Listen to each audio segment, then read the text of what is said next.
सबसे favourite bulletin देख रहे हैं आप, आपके साथ मैं हूं ललित प्रजापति। शुरुआत करेंगे बड़े अपडेट के साथ, सियासी अपडेट के साथ।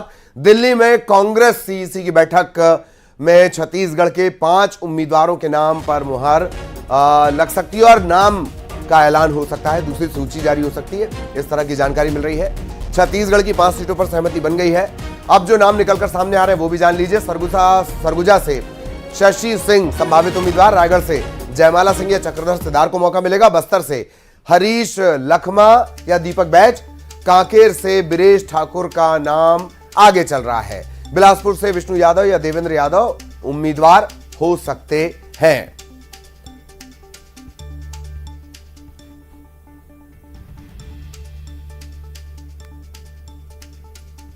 और दिल्ली से हमारे सहयोगी शिवम प्रताप इस वक्त हमारे साथ जुड़े हुए हैं, सीधा शिवम के पास आपको लिए चलेंगे। शिवम, क्या ये माना जाए कि छत्तीसगढ़ की स्थिति साफ हो जाएगी और मध्य प्रदेश को लेकर भी कोई अपडेट मिल पाएगा? शिवम, कोई अपडेट मिल पाएगा? शिवम, देखिए, निश्चित तौर पर आज कांग्रेस चुनाव समिति की दूसरी बैठक है। पिछली जो बैठक थी उसके बाद 39 उम्मीदवारों के नामों का ऐलान कर दिया गया था। मध्य प्रदेश को पिछली बार शामिल नहीं किया गया था, इस बार मध्य प्रदेश भी केंद्रीय चुनाव समिति की बैठक में, और माना ही जा रहा है कि सभी नामों पर मोहर लग सकती है। सभी जो सीटें हैं वहां से पैनल के साथ नाम आए थे और उसको लेकर ही इस वक्त आप मेरे पीछे देखें तो इसी कांग्रेस मुख्यालय में केंद्रीय चुनाव समिति की बैठक चल रही है, जिसमें कांग्रेस अध्यक्ष खड़गे, सोनिया, केसी वेणुगोपाल समेत तमाम नेता है। मध्य प्रदेश कांग्रेस के भी तमाम नेता मौजूद हैं। लगातार चर्चाएं इस तरीके की हैं, इन चुनावों में कांग्रेस पार्टी जो वरिष्ठ नेता है मध्य प्रदेश में कांग्रेस के, उनको उतार सकती है, जिसमें दिग्विजय सिंह, तरुण भनोट, अरुण यादव, ये तमाम नाम शामिल है। और इनको लेकर अगर आज मुहर लग जाती है तो कल यानी मंगलवार को दूसरी सूची जारी हो सकती है, जिसमें मध्य प्रदेश हो जाएंगे। जी, छत्तीसगढ़ के नाम भी आज क्लियर हो सकते हैं। देखिए, बिल्कुल, जो पिछली बार जो सीसी हुई थी उसमें जो नाम बाकी थे, चाहे वो तेलंगाना हो, कर्नाटक हो, छत्तीसगढ़ हो, उन सभी राज्यों के जिस जगह के नाम बाकी थे उनको भी आज की सीसी में शामिल किया जाएगा। लेकिन सूत्र ये दावा कर रहे हैं कि उनको आगे के लिए भले ही डिले कर दिया जाए, लेकिन आज जो 5 राज्य जिसमें असम, एमपी, राजस्थान, उनको लेकर चर्चा होनी है। और जो पिछली बार छत्तीसगढ़ के हों, चाहे तेलंगाना हो, कर्नाटक हो, कई सीटों पर चर्चा नहीं हुई थी, तो उनको पहले सुलझाया जाएगा, उन सीटों पर पहले लगाई जाएगी। लेकिन सूत्र ये भी दावा कर रहे हैं कि सभी राज्यों में जो सीटें पार्टी को सेफ लग रही हैं, जहां पर पैनल में सिंगल नाम आए या ज्यादा अड़चन नहीं थी, उनको पहले क्लियर करा जा रहा है। तो आज उम्मीद कम है कि छत्तीसगढ़ को लेकर टाइम मिलेगा, चूंकि एमपी हो, असम हो, गुजरात हो, राजस्थान हो, इन राज्यों की जो पहली लिस्ट आ रही है उस पर मुहर लग सकती है। चलिए, बहुत बहुत शुक्रिया आपका शिवम, इस तमाम जानकारी के लिए। सहयोगी शिवम विस्तार से जानकारी दे रहे थे, आगे भी उनके जरिए अपडेट अपने दर्शकों तक पहुंचाएंगे। इधर लोकसभा चुनाव से पहले केंद्र सरकार ने बड़ा कदम उठाया, देश भर में नागरिकता संशोधन कानून लागू कर दिया गया है। इससे 3 देशों के गैर मुस्लिम शरणार्थियों को नागरिकता मिलने का रास्ता साफ हो गया है। मोदी सरकार ने नागरिकता संशोधन कानून का नोटिफिकेशन जारी कर दिया है। अफगानिस्तान, पाकिस्तान, बांग्लादेश के जो शरणार्थी हैं वो हिंदू, सिख, बौद्ध, जैन, ईसाई, पारसी, सिंधी, ये अब भारतीय नागरिक बनने का रास्ता साफ हो जाएगा। 31 दिसंबर 2014 से पहले आए लोग देश के नागरिक बन जाएंगे। केंद्र सरकार ने CAA से जुड़ा एक वेब पोर्टल तैयार किया है और इसी पोर्टल के जरिए रजिस्ट्रेशन कराना होगा। सरकारी जांच पड़ताल के बाद कानूनी तौर पर नागरिकता दी जाएगी।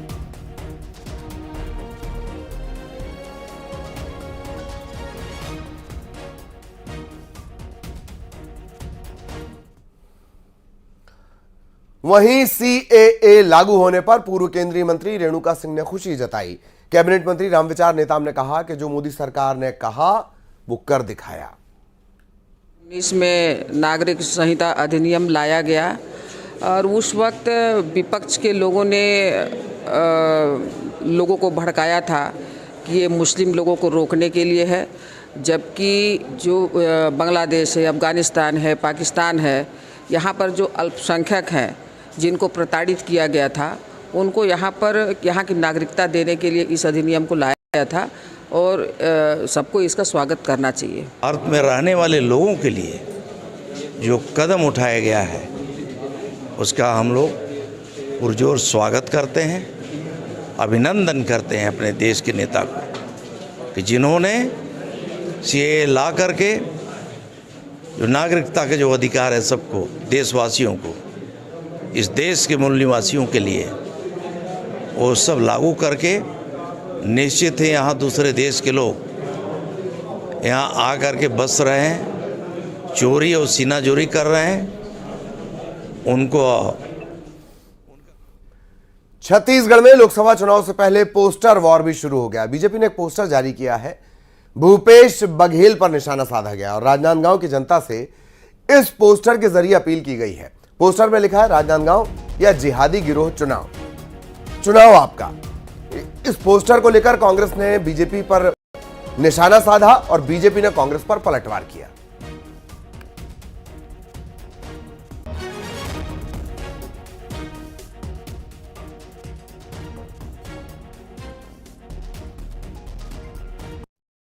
भारतीय जनता पार्टी के मानसिक दिवालियेपन का परिचायक है। राजनांदगांव संस्कार धानी है। राजनांदगांव पद्मलाल पन्नालाल बख्शी की रचना की मूल रही है। राजनांदगांव माता बमलेश्वरी का धाम है। राजनांदगांव बौद्ध धर्म की भूमि रही है। राजनांदगांव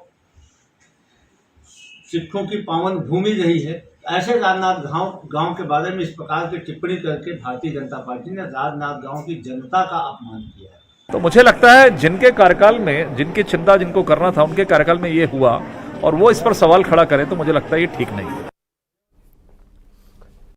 जगदलपुर में मंत्री बृजमोहन अग्रवाल ने कांग्रेस पर जमकर निशाना साधा। उन्होंने कहा कि कांग्रेस पूरे देश को जिहादी मानसिकता में बदलना चाहती है और बीजेपी पूरे देश को राम राज्य में बदलना चाहती है।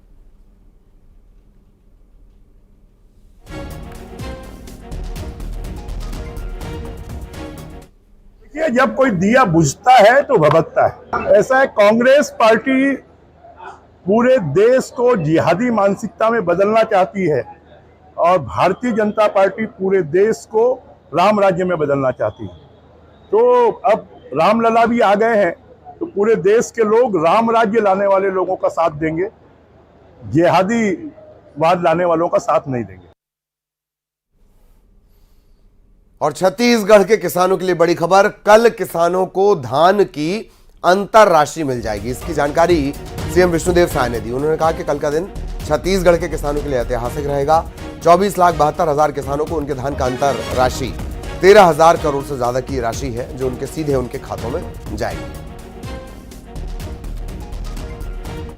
किसानों के लिए भी ऐतिहासिक दिन रहेगा।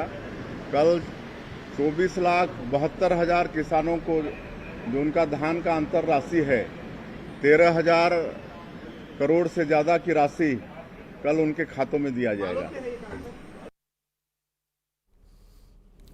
सीएम विष्णुदेव साय आज झारखंड के दौरे पर रहे, जहां सीएम देवघर में बीजेपी कोर कमेटी की बैठक में शामिल हुए।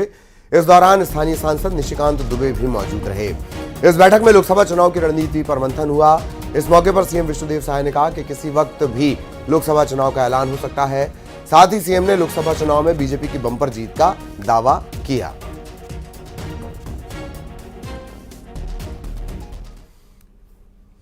कोरिया पहुंचे मंत्री रामविचार नेताम ने पूर्व सीएम भूपेश बघेल पर निशाना साधा। दुर्ग सीट से भूपेश बघेल के चुनाव न लड़ने पर कहा कि भूपेश बघेल मैदान छोड़कर इधर उधर भाग रहे हैं।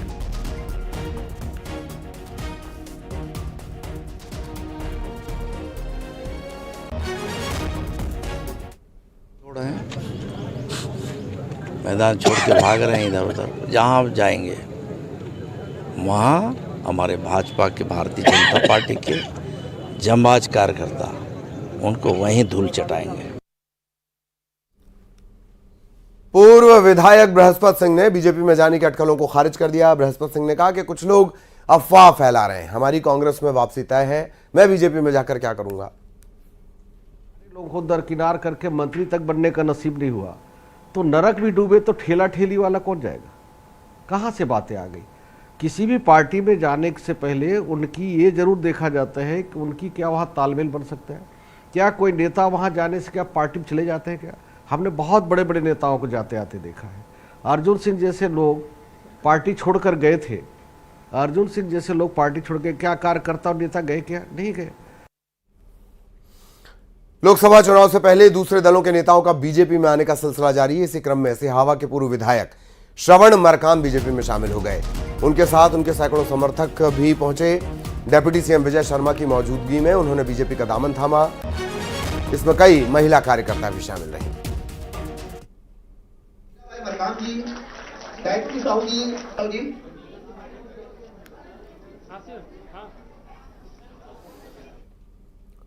रायपुर में यूथ कांग्रेस के कार्यकर्ता महंगाई और बेरोजगारी जैसे मुद्दों को लेकर आज प्रदर्शन के लिए सड़क पर उतरे। इस दौरान यूथ कांग्रेस के कार्यकर्ताओं ने बैरिकेड्स तोड़कर सीएम हाउस की तरफ बढ़ने की कोशिश की। बड़ी संख्या में तैनात पुलिस वालों ने यूथ कांग्रेस कार्यकर्ताओं को हिरासत में लिया। इससे पहले प्रदेश युवा कांग्रेस ने 11 मार्च को रोजगार दो न्याय दो अभियान के तहत मुख्यमंत्री निवास का घेराव करने की चेतावनी दी थी। इसके मद्देनजर पहले ही सुरक्षा व्यवस्था कड़ी कर दी गई थी।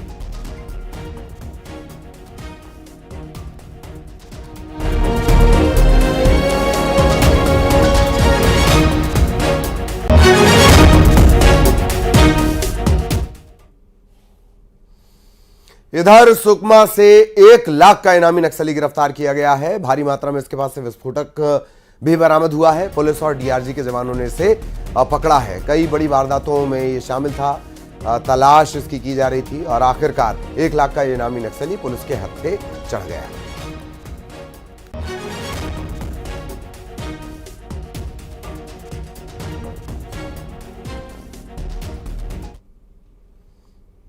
खबर बिलासपुर से, जहां एक महिला डॉक्टर ने खुदकुशी कर ली। मायके में उनका शव फांसी पर लटका हुआ था। इस घटना की जानकारी मिलते ही पुलिस मौके पर पहुंची, जांच में जुट गई। महिला डॉक्टर और उनका पति सरकारी अस्पताल में तैनात थे। 5 साल पहले इन्होंने लव मैरिज की थी।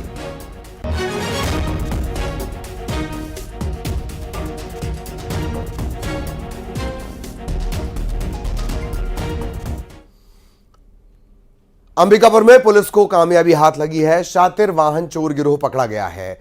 इस गिरोह के 3 आरोपी गिरफ्तार किए गए हैं। इनके पास से चोरी की गाड़ी बरामद की गई है। इस गिरोह के सदस्य गाड़ियों के ड्राइवर को नशीला पदार्थ खिलाया करते थे और फिर लूट की वारदात को अंजाम देते थे। ऊपर तक भाई देखो।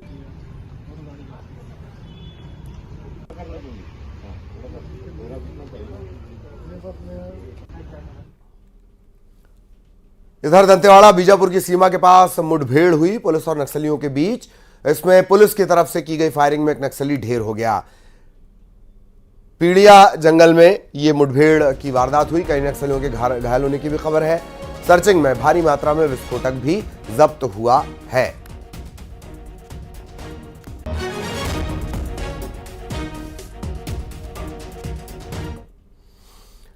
बलरामपुर में हाथियों का आतंक जारी है। 34 हाथियों का दल लगातार आतंक मचा रहा है। राजखेता, खोखली, महुआ, इन इलाकों में हाथियों का उत्पात ज्यादा है। दर्जनों किसानों की फसलों को नुकसान पहुंचा दिया है। वाड्रफ नगर वन परिक्षेत्र में इन हाथियों ने डेरा डाला हुआ है।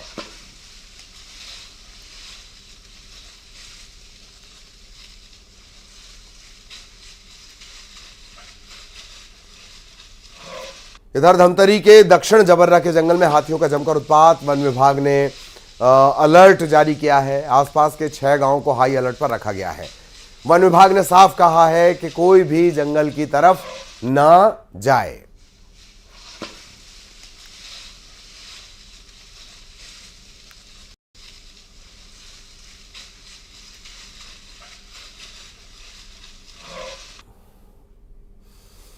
बिलासपुर से राम भक्तों का दूसरा जत्था रवाना हो गया। 850 राम भक्तों को लेकर आस्था ट्रेन रवाना हो गई। यहां डिप्टी सीएम अरुण साहब ने हरी झंडी दिखाकर ट्रेन को रवाना किया। इस दौरान डिप्टी सीएम अरुण साहब ने कांग्रेस पर निशाना साधा। उन्होंने कहा कि कांग्रेस पार्टी की ट्रेन डिरेल हो चुकी है। ये भक्तों की ट्रेन है जो रामलला के दर्शन के लिए जा रही है।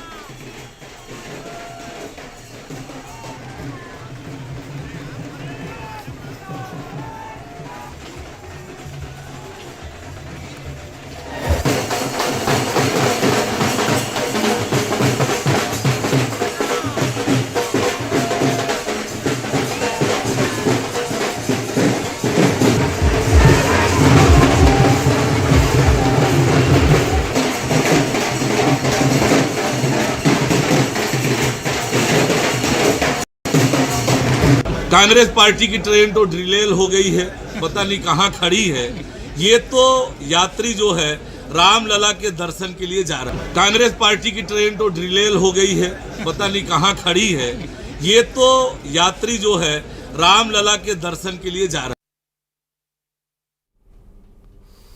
इधर रायपुर में सीएम साय की पत्नी कौशल्या देवी साय ने न्योता भोज किया। अपने जन्मदिन के मौके पर उन्होंने तकरीबन 150 बच्चों को न्योता भोजन करवाया।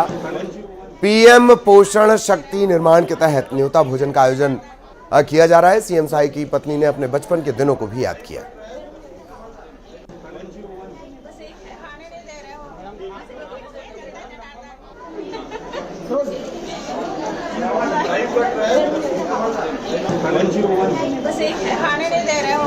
और मैं बिल्कुल आज न्योता कार्यक्रम में हूँ। मोदी जी ने बहुत अच्छा अभियान चलाया है और इसके माध्यम से हम हर स्कूल के बच्चों के बीच में जा रहे हैं और उनको देख रहे हैं कि उनके लिए भोजन की व्यवस्था कैसी है, उनका रहन सहन कैसा है, उस स्तर में है कि नहीं है, क्योंकि ज़्यादातर गरीब तबके के बच्चे यहाँ पे होते हैं और हम उनके लिए पूरी व्यवस्था कर रहे हैं। तो पता चलता है कि उनके साथ जब हम भोजन करते हैं तो उनको सही मिल रहा है, स्वाद मिल रहा है, नहीं मिल रहा है, आज ये जानने के लिए मिल जाता है एक मौका। और हम अपने ग्रामीण में जब रहते हैं, अपने क्षेत्र में जब रहते हैं, तो वहाँ भी हम अपनी स्कूलों में जाते हैं और उनके साथ इसी तरीके से भोजन चख के देखते हैं। ये हमारा बहुत पुराना रवैया है। और अब आपको दिखाते हैं टॉप 20।